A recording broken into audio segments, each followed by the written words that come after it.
வணக்கம். மாணிக்கவாசகரின் திருவெம்பாவை.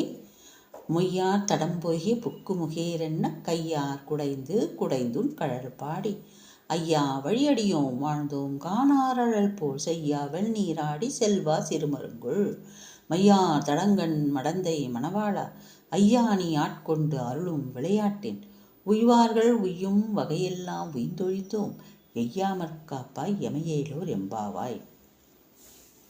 மொய்யார் தடம்பொய்கை என்று இப்பாடலில் தொடங்குகிறார் மாணிக்கவாசகர். அப்படி என்றால் பொய்கையின் வழியே பாவை நோன்பு பெண்கள் சென்றிருக்கின்றனர். அவர் நீராட வந்திருக்கின்றனர். மொய்யார் தடம்பொய்கை என்றால் என்ன பொருள்? மலர்கள் நிறைந்த அப்பொய்கையில் வண்டுகள் மொய்த்து கொண்டிருக்கின்றன. நீர்த்துறையில் மலர்கள் பூத்து குலுங்கி கொண்டிருக்கும். அப்படித்தானே? வகை வகையாக மலர்கள் பூத்து கொண்டு இருக்கும். அதன் மேல் இருக்கும் தேனை பருக வண்டுகள் மொய்த்து கொண்டிருக்கின்றன, ரீங்காரமிட்டு கொண்டிருக்கின்றன என்று மொய்யார் என்று சொல்கிறார். புக்கு முகேரென்ன. புக்கு என்பதன் பொருள் புகுதல். புகுதல் என்பது ஒரு வினைச்சொல். புகுந்து என்பதன் விகார வடிவம், இலக்கணம். புகுதல் என்பது வினைச்சொல். இப்போது அந்த பொய்கைக்கு போய் அவங்க குதிக்க போகிறாங்க அந்த குளத்தில். நம்மளே என்ன சொல்லுவோம்? தொப்புன்னு குதித்தோம் அப்படி சொல்லுவோம் இல்லையா? இங்கே மாணிக்கவாசகர் வேறு பதம் கையாள்கிறார். புக்கு முகேரென்ன. அவங்க புகுந்த உடனே முகேர்னு ஒரு சவுண்டு கேட்டுதான். இதை அவ்வளோ அழகாக சொல்கிறாரு. நம்ம தபக்கட்டின்னு குதிச்சோம் அப்படின்னு சொல்லுவோம் இல்லையா? அவர் முகேரென்ன கையார் குடைந்து குடைந்துன் கழல் பாடி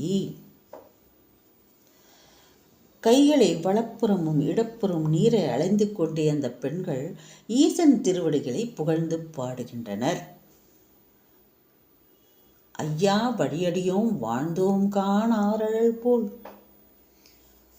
வழி வழியாக நாங்கள் உங்கள் அடியவர்கள், அடியார்களாக வாழ்ந்தவர்கள் நாங்கள். ஐயா வழியடியோம் வாழ்ந்தோம் காணார் அழல் போல். அப்படின்னா அழல் என்றால் நெருப்பு. உன் சிவந்த மேனி நெருப்பினை போன்று காட்சியளிக்கிறது. ஐயா உன் சிவந்த மேனி நெருப்பினை போன்று காட்சியளிக்கிறது. செய்யா வெந்நீராடி. அந்த சிவந்த மேனியில் வெந்நீற்றில் ஆடியதால் திருநீற்றின் வெண்மை மேனி எங்கும் பரவியது. அவருடைய மேனி சிவந்த மேனி, அதில் திருநீற்றி பூசிக்கொண்டிருக்கிறார். அதனால் வெண்ணிறமாக தெரிகிறது. செய்யா வெந்நீராடி செல்வா சிறுமருங்குள். செல்வா செல்வத்துக்கெல்லாம் அதிபதியே செல்வா. சிறுமருங்குள். சிறுமருங்குள்னா இடை, சிறிய இடை. மருங்குள்னா இடை. சிறிய இடை இங்கே யாருக்கு இருக்கும்? மையா தடங்கண் மடந்தை மணவாளா. இங்கே மடந்தை என்பவள் உமையாள். சிறிய இடையினையும் மைத்தீட்டிய அகன்ற கண்களையும் குன்று உமையம்மையின் மணாளனே மணவாளா மணாளனே ஐயா நீ ஆட்கொண்டு அருளும் விளையாட்டில். ஐயா உமது திருவிளையாடல்கள் மற்றும் திருவருளின் மூலம் உன்னுடைய அடியார்கள் துன்பங்களை கடந்து நிலைத்த இன்பமான பிறவாமையை அடைந்துள்ளனர். மறுபிறவியே கிடையாது. உய்வார்கள் உய்யும் வகையெல்லாம் உய்ந்தொழிந்தோம் எய்யாமற்காப்பாய் எமையேலோர் எம்பாவாய்.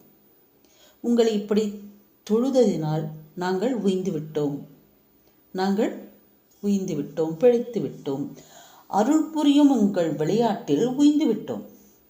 பிறவி துயரங்களிலிருந்து நீங்க துன்பமின்றி பாதுகாப்பான வாழ்க்கை என்ற குளத்தில் நாங்கள் அனைவரும் குதித்து நீந்தி கொண்டு இருக்கிறோம்.